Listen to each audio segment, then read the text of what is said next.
ନାଇଁ ଦେଖନ୍ତୁ ଆଜ୍ଞା, ସରକାର ସବୁବେଳେ ଯେଉଁ ସରକାର ଆସନ୍ତୁ ସବୁବେଳେ ସରକାର ଭଲ, କାହିଁକିନା ସରକାରକୁ କ୍ରିଏଟ୍ କରିଛନ୍ତି କୋଉମାନେ? ନା ଲୋକମାନେ। ଲୋକମାନେ ଭୋଟ ଦେଇ ସେ ସରକାର, ଲୋକମାନେ ଭୋଟ ଦେଇଥିଲେ ବିପୁଳ ସଂଖ୍ୟାରେ ନବୀନ ପଟ୍ଟନାୟକ ଆଣିଥିଲେ। ନବୀନ ପଟ୍ଟନାୟକ ମଧ୍ୟ 24 ବର୍ଷ ଶାସନ କଲେ, ସ୍ୱଚ୍ଛ ଶାସନ ଦେଲେ, ଦେଇଥିଲେ, ବହୁତ ବଡ ଯୋଜନା ମାନ କରିଥିଲେ। ଲୋକମାନେ 24 ବର୍ଷ ନ ହେଇଥିଲେ ଲୋକମାନେ କାହିଁ ତାଙ୍କୁ ଏତେ ଭଲ ପାଇଥାନ୍ତେ, 24 ବର୍ଷ ରଖିଥାନ୍ତେ, ରଖିଲେ।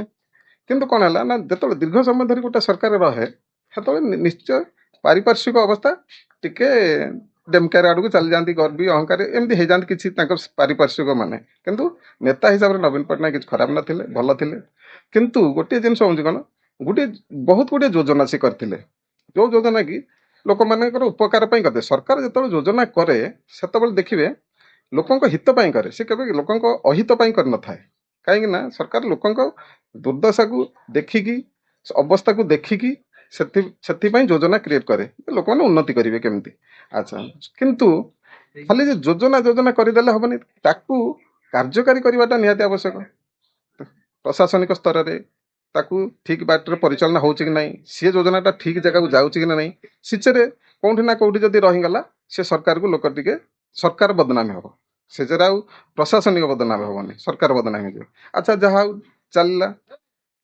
ଏବେ ଆସିଲା ନୂଆ ସରକାର, ଆକୁ କହିଲେ ନା ଡବଲ ଇଞ୍ଜିନ ସରକାର ଏବଂ ଲୋକଙ୍କ ସରକାର। ଲୋକଙ୍କ ସରକାର ଏଇଥିପାଇଁ କହିଲେ ଯେ ନବୀନ ପଟ୍ଟନାୟକ ସହିତ ଲୋକମାନେ ଡାଇରେକ୍ଟ ଦେଖା କରିପାରୁନଥିଲେ, ସାଧାରଣ ଲୋକ ଯାଇପାରୁନଥିଲେ ତାଙ୍କ ପାଖକୁ। କିନ୍ତୁ ଇଏ ସରକାରରେ ଇଏ ମୁଖ୍ୟମନ୍ତ୍ରୀ ସହିତ ଗୋଟେ ସାଧାରଣ ଲୋକ, ଗରିବ ଲୋକ ଯିଏ ଚାହିଁଲା ସେ ଚାହିଁଲେ ମଧ୍ୟ ତାଙ୍କୁ ଯାଇ ଦେଖା କରିପାରୁଛି। ଗୋଟେ ନବୀନ ସରକାର ଯୋଉ ଜିନିଷ କରିଥିଲେ, ତାଙ୍କର ଗୋଟେ ଥିଲା ମୋ ବସ୍ ଯୋଜନା, ଆମ୍ବୁଲାନ୍ସ, ସ୍କୁଲର ସବୁ ତାଙ୍କର ଥିଲା। ଇଏ ସରକାର ଆସିଲା ପରେ ତାଙ୍କର ଯୋଉ ଯୋଜନା ଥିଲା ଭଲ ଯୋଜନା ଥିଲା।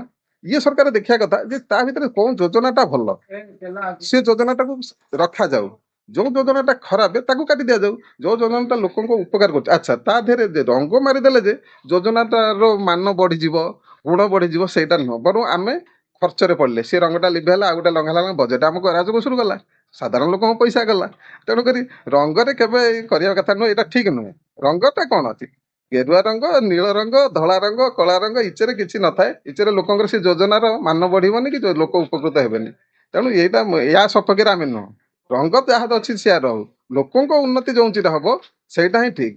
ଏଇଟାକୁ ସରକାର ଚିନ୍ତା କରିବା କଥା ଯେ ରଙ୍ଗ ଉପରେ ଆମେ କାହିଁକି ଦବା। ଇଏ ରଙ୍ଗ ଅଛି କଣ, ରଙ୍ଗ ଦେଖିଦେଲେ ଲୋକ ଭୋଟ ଦେଇଦେବେ, ରଙ୍ଗ ନ ଦେଖିଲେ। ଆଉ ସେଇ ନୀଳ ରଙ୍ଗ ଥିଲା 24 ବର୍ଷ, ପୁଣି ଆପଣଙ୍କୁ କେମିତି ଆସିଲେ? ଗେରୁଆ ରଙ୍ଗ ପୁଣି ଆସିଲା। ତେଣୁ ରଙ୍ଗରେ ଭୋଟ ନଥାଏ କି ରଙ୍ଗରେ କିଛି ନଥାଏ। ରଙ୍ଗ ମାରି ଇଏ ଜିନିଷଟା ହଉଛି ଗୋଟେ ପିଲାଳିଆମି ବୋଲି ଆମେ ଭାବୁ, ଯେ କଳି ଯେମିତି ପିଲା କରନ୍ତି, ତୁ ଅମକ ସାର୍ଟଟା ପିନ୍ଧୁ, ମୁଁ ସେ ସାର୍ଟ ପିନ୍ଧିବିନି। ତେଣୁକରି ଆମେ ଏଇଟାକୁ ପସନ୍ଦ କରୁନି।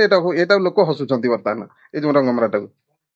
ଯେତେବେଳେ ଇଲେକ୍ସନ ଡିକ୍ଲାର ହେଇଗଲା ପରେ ନବୀନ ପଟ୍ଟନାୟକ ଆସିଥିଲେ, ଯେତେବେଳେ ଡିକ୍ଲାର ହେଇଗଲା ମୋହନ ସରକାର ଆସିଲେ, ମାନେ ବିଜେପି ସରକାର ଆସିଲା, ସେତେବେଳେ ସରକାର ଗଢା ହେଇନଥିଲା, ଜଷ୍ଟ ସରକାର ଆସିଲା ନବୀନ ସରକାର। ତାପରେ ଗୋଟେ ଲୋକମାନଙ୍କ ସମ୍ମୁଖକୁ ନବୀନ ପଟ୍ଟନାୟକ ଆସିଲେ, ଗୋଟେ ଦେଖାଦେଲେ। ସେଠି ଲୋକମାନେ ଭାରି ଭାବ ବିହଳ ହେଇଗଲେ। 24 ବର୍ଷ ପର୍ଯ୍ୟନ୍ତ ତାଙ୍କୁ ସେ ଲୋକମାନେ ବହୁତ ଭଲ ପାଇତା ଦେଇଥିଲେ, ଏତେ ଭଲ ପାଇ ଦେଇଥିଲେ ଲୋକମାନେ ଟିକେ ଭାବ ବିହଳ ହେଇଗଲେ। କାରଣ ଦେଖିଦେଲେ ନବୀନ ପଟ୍ଟନାୟକ ହାରିଗଲେ, ସେ ଯୋଉ ଆସିଲେ ଚାଲିକି ଦେଖିଛି, ବହୁତ ଲୋକମାନେ ଗୋଟେ ଭାବ ବିହଳ ହେଇଗଲେ। ଠିକ ଅଛି, ହେଲା, 24 ବର୍ଷ ଶାସନ ରହିଲେ, ଜଣେ ସରକାର ଆସିଲା। କିନ୍ତୁ ବର୍ତ୍ତମାନ ଯୋଉ ଅବସ୍ଥାଟା ଦେଇ ଗତି କରୁଛି ଆମର ବିଜେଡି ଦଳ, କଣ ହଉଛି ତାର, ଲୋକମାନେ ସବୁଦିନ ପେପର ନ୍ୟୁଜରେ, ଗଣମାଧ୍ୟମ ତ ହେଇଗଲାଣି ଆମର ଘରେ ଘରେ, ମାନେ ଗଣମାଧ୍ୟମ ହେଇଗଲାଣି, ଟିଭି ମୋବାଇଲ, ଯୋଉ ଆମେ କଣ ଟିକେ ନ୍ୟୁଜ ହେଲେ ସାଙ୍ଗେ ସାଙ୍ଗେ ଦେଖି ଦଉଛେ। ତେଣୁ ଆଜି ସବୁବେଳେ ଗୋଟେ ବିଶୃଙ୍ଖଳା ଚାଲିଛି। ଆଜି ବିଜେଡିରୁ ସେଠି ସେ ଡେଇଁଲେ, ସିଏ ଜିଲ୍ଲା ପରିଷଦ ଡେଇଁଲେ, ସିଏ ବ୍ଲକ ଅଧ୍ୟକ୍ଷ ଡେଇଁଲେ, ବ୍ଲକ ଅଧ୍ୟକ୍ଷା ଡେଇଁଲେ, ସିଏ ଚାଲିଲେ, ବିଜେପି ଚାଲିଲେ। ଆରେ ଆ ପ୍ରଭାବଟା ନିଶ୍ଚିନ୍ତ ପଡିବ।